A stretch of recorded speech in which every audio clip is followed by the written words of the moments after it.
औज़ुबिल्लाहिमिनश्शैतानिर्रजीम बिस्मिल्लाहिर्रहमानिर्रहीम। सबसे पहले तो मैं आप प्रेस मीडिया हज़रात का दिल की गहराइयों से शुक्रिया अदा करूँगा कि आप हमारे शॉर्ट नोटिस पर यहाँ पर तशरीफ़ लाए आज की इस प्रेस कॉन्फ्रेंस को कवरेज देने के लिए।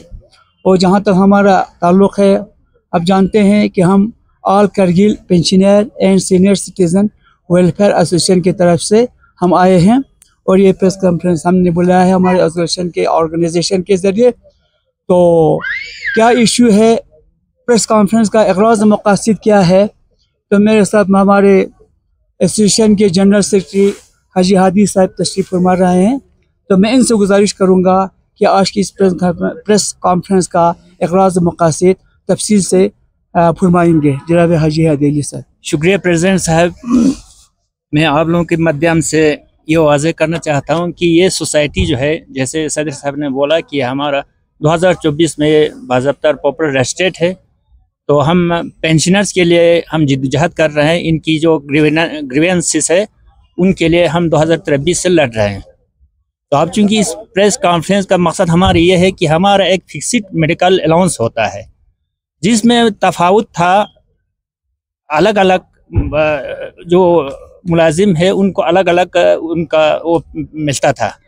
तो अभी किसी को 300 मिल रहा था, किसी को 500 मिल रहा था। तो जो अभी रिसेंट जो रिटायर्ड हुए उनको 1000 रुपया मिल रहा है इस वक्त। उसके लिए हमने जिद्दोजहद किया। अब केडर एक है, सेम मुलाजिम है डिपार्टमेंट, तो उसमें सबों को एक ही होना चाहिए, 1000 होना चाहिए। इसके लिए हम गए थे लेह गए थे हम एलजी साहब से मिलने के लिए। तो वहाँ हम 7 बार ले पहुँचे। तो हम शुक्रिया अदा करते हैं यूटी एडमिनिस्ट्रेशन का और एलजी साहब का, जो पुराने जो एलजी साहब है उनका। तो उनकी मेहरबानी से हमें ये जो तफावत है वो ख़त्म करके जो रिटायर्ड मुलाजिम है इस वक्त, जो पहले रिटायर्ड हुआ था, उनको भी बराबर हमें इस वक्त 1000 रुपया पर मंथ हमें फिक्स्ड मेडिकल अलाउंस मिल रहा है। अब चूँकि इस वक्त हमारे जो मेडिकल अलाउंसेस है उसका एरियर भी 2022 से अप्रैल 2020 से हमें मिलना था। तो हमें 80% जो है हमारा मेडिकल जो फिक्स्ड अलाउंस का जो एरियर है वो मिल चुका है। तो हमारे जो हमें ये बड़ा अजीब सा लगता है कि हमारा जो भी पेंशनर्स का जो एक बुक होता है, पेंशन बुक, तमाम मुलाजिमों का लद्दाख के पेंशनर्स का वो जो बुक है वो कॉर्पोरेट बैंक श्रीनगर में रखा हुआ है।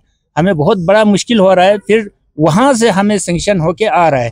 पहले यहाँ से ट्रेजरी वालों ने दिल्ली भेजा था, फिर दिल्ली वालों ने वहाँ कॉर्पोरेट बैंक मैनेजर को भेजा है, फिर वहाँ से आहिस्ता आहिस्ता हमें ये पैसा वहाँ से मिल रहा है। अब 80% हमें इसको ये मेडिकल अलाउंस को सेंक्शन करने में सिर्फ 4 महीने लगे, लेकिन हमें इसको वागुजार करने में अभी 1 साल लगा है। अब हमें पता नहीं है ये क्या वजह है। हम 3 बार श्रीनगर गए, उनसे हमने रिक्वेस्ट किया है, जो असिस्टेंट जनरल मैनेजर है, 2-3 मैनेजर वहाँ असिस्टेंट जनरल मैनेजर उनके अलग अलग सेक्शन है, हम उनसे जाके हम उनसे मिले, लेकिन उन्होंने हमें एश्योर किया था कि माह अगस्त सितंबर में हमें पूरा करके सारे करगिल का वो जो वाजिबुल अदा जो रकम है वो हमारे एरिया की सूरत में हमारे मुलाजिम को, हमारे ये जो पेंशनर्स है उनको दे देंगे कंप्लीट करके। लेकिन अभी तक